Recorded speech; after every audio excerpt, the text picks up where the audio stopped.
think what we're going to start with, let's start with this. Kind of a mysterious moment.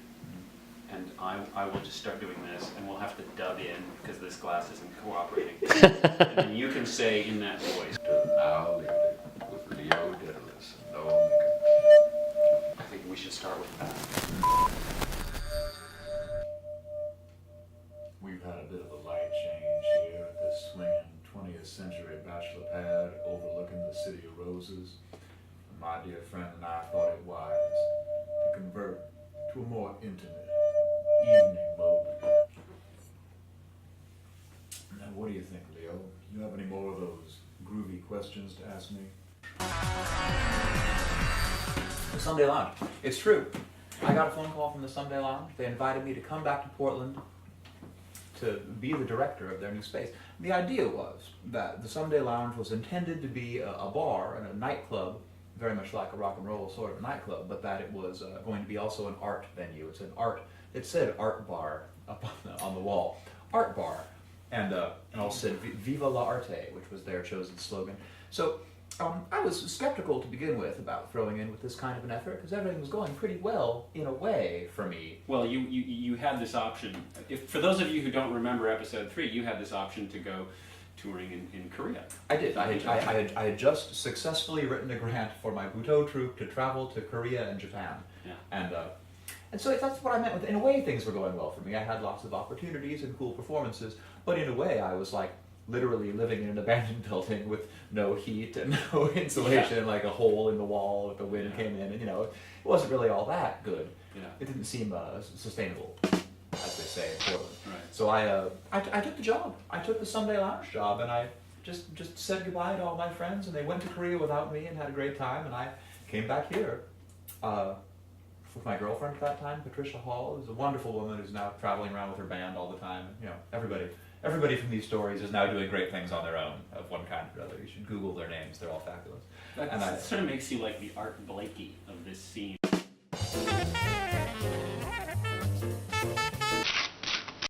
People have called me an impresario in the past of the Portland scene, and although I think that's not quite what I am, because I don't have money or a theater or a company or anything, but I think it's definitely true that I find people who are really talented, great folks who maybe haven't done a lot of performing before, and they meet me and get into my thing and then become really great performers and go off on their own. It's a pattern that I'm really happy about, actually. Yeah.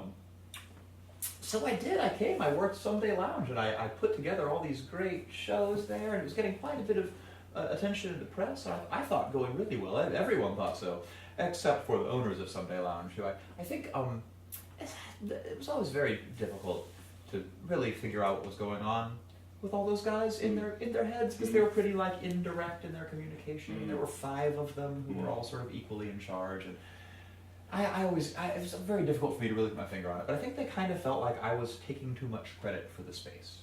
Like they said that to me, like that every time they open the paper, it's all about me. But why would it be about me? Why would it not be about them? They're the owners of the venue. And of course, my answer to that is that they had hired me to promote the venue, and that was the reason why. But and they would presumably be more interested in the success of the venue than in being concerned about who's taking credit. Right? You would think, maybe, but people get into this business for a lot of mixed up reasons. Yeah. Especially people who maybe haven't for the most part spent their lives as artists, but rather as something else. And then I think it was kind of that for them. They're like, okay, now we're really going to do it. We're going to make this venue. Right. Anyhow, I'm no psychiatrist, nor even a psychologist.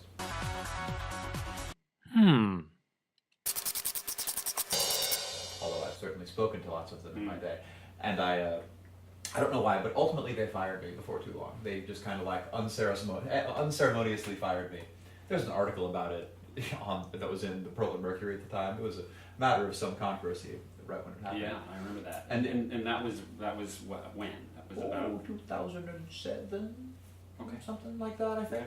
But it didn't really slow me down too much. They hired me to go book the Rotour, and that went pretty well. And then we opened up the Branks downstairs from the Rotour, and then opened up the Hippodrome, which was the big venue under the Rotour, and that became my circus venue.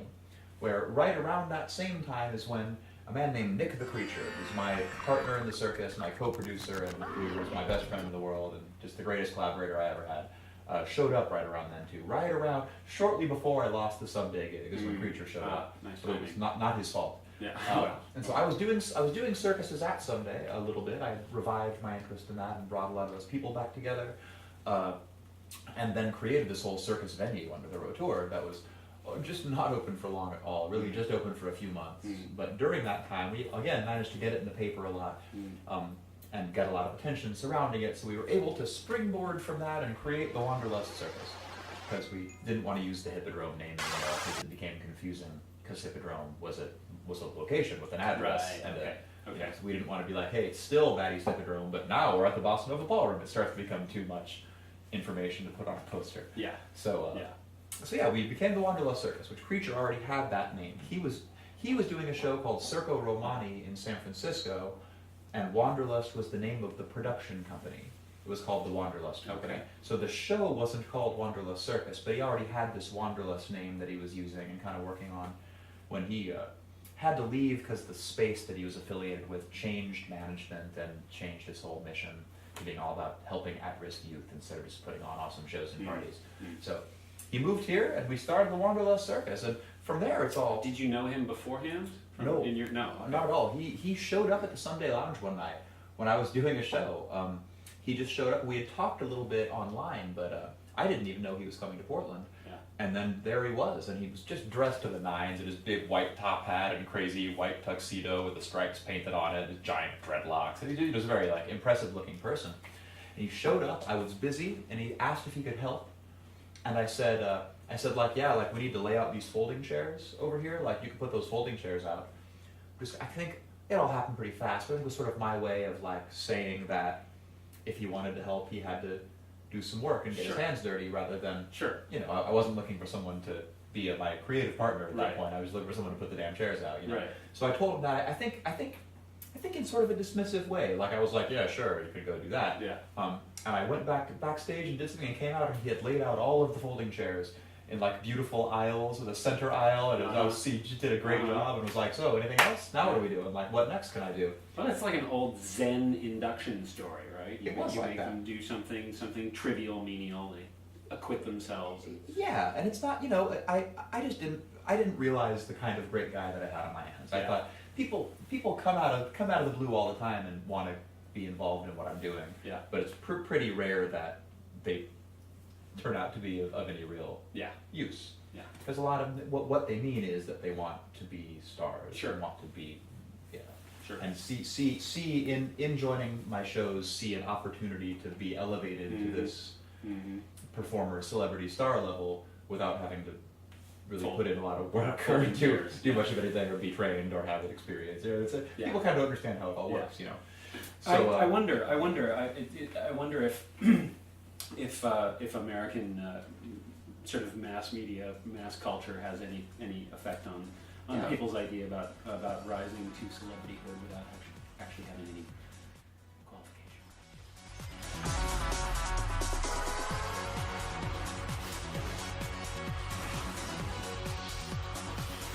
I think so. It's that Rita Hayworth at Schwab's drugstore story, right? That you could just be, you're just so beautiful and wonderful that somebody will just walk up to you and say, I'm going to make you a big star. Right. And then it'll just happen, and the next thing you know, you'll be rich and famous. And these days it's the Snooki story, which it doesn't even come with that kind of a pedigree. It's just boom. There you are. Became famous for being so terrible. Just horrible. Yeah. Such But we digress. Okay, so you are at you've met Nick the Creature. You've done Batty's Hippodrome. You've transformed it into Wanderlust, and now you're not tied to a location. True. We did shows at the Bossa Nova Ballroom for a while, which is a great place. Yeah. That I had previously done shows there when it was the Viscount Ballroom way back in the Two Girls days. Yeah. So I got in on that. We did the White Album Christmas was right away what we did when we first started doing the shows at the Bossa Nova, and it was hugely successful and sold out. White Album Christmas is a circus going along with a live band playing the White Album by the Beatles, and it's great. And again, is a band that evolved from that Chaosmosis collective I was talking about. That goes all the way back to my first circus stuff in Portland. Yeah. So it was all people that I knew real well in many different ways and had known for a long time. so we did that, did a run of shows at the Bossa Nova, and then kind of semi-relocated to the Alberta Rose Theatre, which is pretty much still our home and our headquarters. We do all of our big circus shows happen at the Alberta Rose, which is a beautiful, beautiful place up on Alberta Street around 30th and Alberta. And yeah, I mean, since then it's been very much. I've done a little bit of other stuff that's not the circus. I was emceeing my girlfriend Tiari, who's a belly dancer called Nagasita, who's quite well known. She was producing shows that I was emceeing for a while that were not the circus, and I was doing a cabaret burlesque show for a while that wasn't the circus called Cabaret Babylon. And me and a bunch of guys did this show Bogville that was really great. That was also not the circus. But as the years have gone by, it's gotten to where I pretty much just do the circus. It's just become such a big thing, you know. Hold that thought, because I think we have a clip here of something that is not the circus that I want people at home to see. Oh.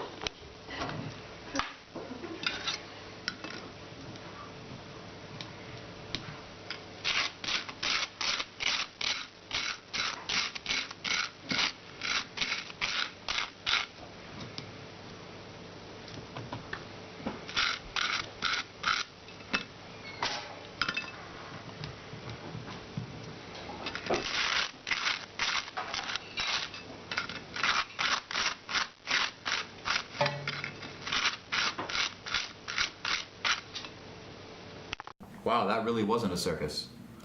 No, kidding. that was so not a circus. I'd be hard pressed to imagine what could be less like a circus than that.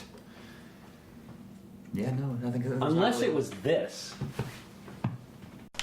Oh, I'm gripping. Oh, okay. All right. I got it. Hard to say, huh? Yeah, I mean, no, you're certainly not. No. I've seen a lot of circuses in my life, but rarely have I seen something that was so thoroughly was not a circus.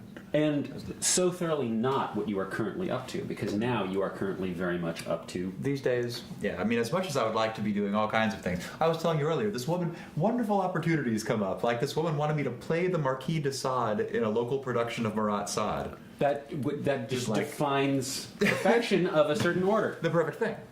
And something I've wanted to do since I was young, and it's my favorite. I love the play and I love the part, and I couldn't do it because I'm working all the time. Yeah. I'm too busy. So things like that come up all the time. Yeah. That I could do this great thing if it wasn't for the fact that I already am the ringmaster of a big circus. Right. So I'm not complaining. It's of course very wonderful. It's a good problem. It is. But nevertheless, yeah, it's true. I just do the circus now. I wake up, I'm doing the circus. It's endless. People are coming to me with so many offers and ideas and projects, of which only a tiny number actually ever happened. Yeah. So I just kind of am always reviewing, this guy wants to make a movie about me, and this guy wants to write a book about me, and this guy wants me to do a show, and then none of it ever actually happens. You know, it's a lot of that, a lot of like aborted plans. Yeah, well, lately. Man, that's a great problem to have. It is. It's great. Yeah. Somebody recently told me, used the phrase Gucci problems. Cushy problems. Yeah. Yeah, like It doesn't quite apply, but it's sort of a variant, I suppose, on first world problems. But this is a different kind of thing. it's not even right? just first world. It's like It's right. It's 1%er problems, and that's us. We're 1%ers right Good. here, right here. in the creative economy anyway. in the creative in economy. the cultural economy, Right. I am one of the 1%. Right, which corresponds to the bottom 1% of the economic economy. Right. It's a mirror economy, sort of a shadow A economy. shadow economy. The arts Yeah. underground. So what does your day look like? My day. Yeah. I don't have a regular schedule. I am awake when I need to be awake, and I'm elsewise. Well, and that's asleep. another question. Do you sleep? I do. Yeah. I have trouble sleeping, but I sleep. Yeah, man. Like, I will tend to roll out of bed, if left to my own devices, maybe around 10:30 or 11, but it's also certainly true that I sometimes sleep until 6 in the evening, and Yeah. also true that I sometimes have to wake up at 4:30 in the morning and be at the airport or something. I fly around a lot. I MC for Brooks Running Shoes at the Rock and Roll Marathon, which is like 15 cities a year, and fly me around. I do this, and usually in my ringmaster persona, actually, but in this whole different show, and I just travel around all the time and work on stuff all the time. So I think the only regular schedule I have is that every Monday and Wednesday from noon to 3, I'm at my office at the Aerosnicks, which is this warehouse in the southeast. I got an office there, and so people that know I can be found those hours on Monday and Wednesday, and so I do my best to kind of like direct business traffic to that period of time, and also to be there and not just decide not to go. Yeah. Yeah. So yeah, that's about it. It's crazy. I don't have a regular schedule, and I don't have any kind of routine really. It's all just kind of built around the need to produce and rehearse and meet and plan and cut deals and Yeah. all the time. And it's my laptop. It's just my laptop and my phone. Yeah. And I'm just forever on the laptop and on the phone working on stuff. Yeah. My mother was just visiting me for a week, and I had to. I met her. Yeah, my wonderful mother. I'm his mother, that's who!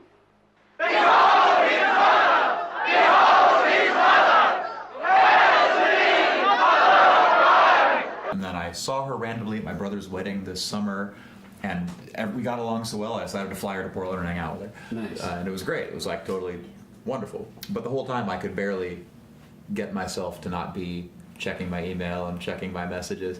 You know, I'm so used to just always being completely on top of the information streams that Well, and for the record, I actually told him that he was welcome to be texting and doing business during the interview today, but he's been restrained, and that's that. I think it would have been funny, but people maybe wouldn't have known that I was kidding. Is the thing. I feel like people that know me would have just been like, I can't believe that he's just sitting there texting the whole time.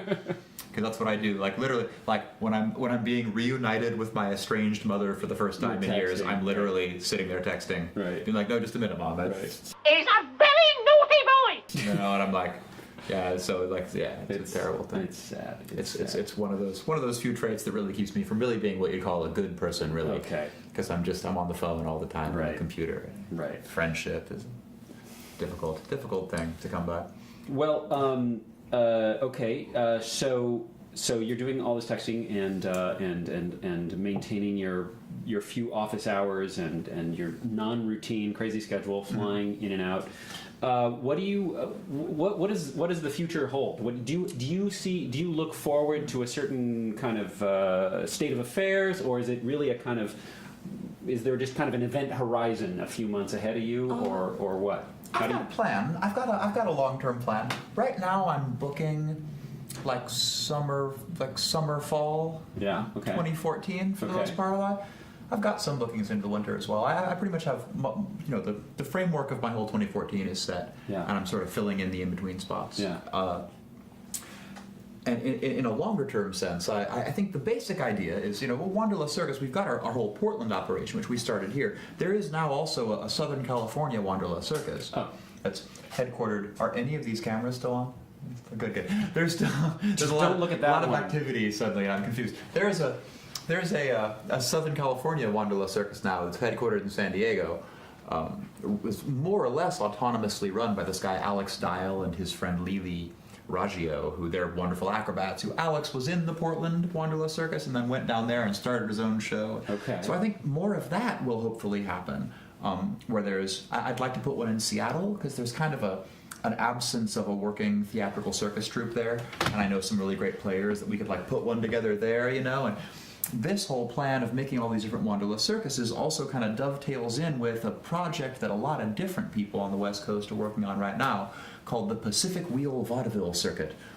I try to create an old-fashioned vaudeville circuit like the Orpheum Circuit, so we can book a person and then put them to work all year long traveling around to these different cities. So that's something I'm trying to do in a much more of a long term, hopefully within my lifetime I can leave that behind. And my growing old plan is I want a circus center here in Portland where people are training and rehearsing downstairs, and then I will live upstairs in my little mother-in-law apartment up there and be just in my dotage so that I can be up there by myself in the quiet and not being bothered.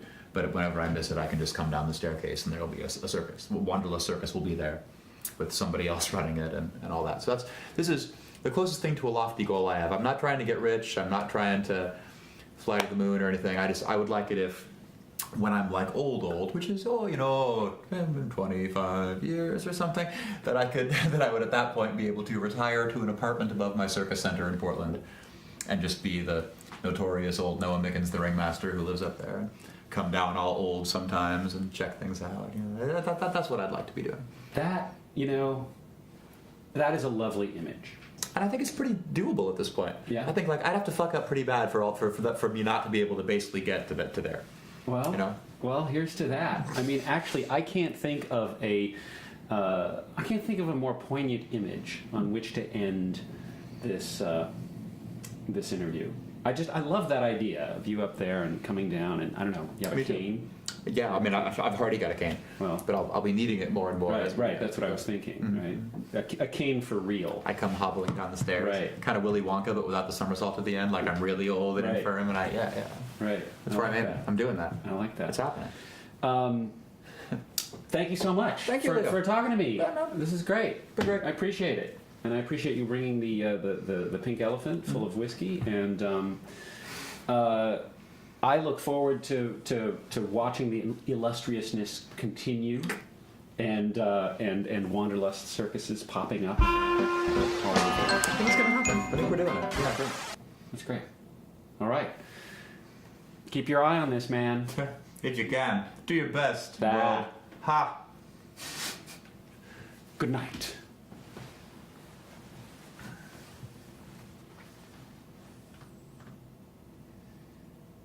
And a cut. Nice. I like that. I like that image. That's great. That's a wonderful ambition. You know.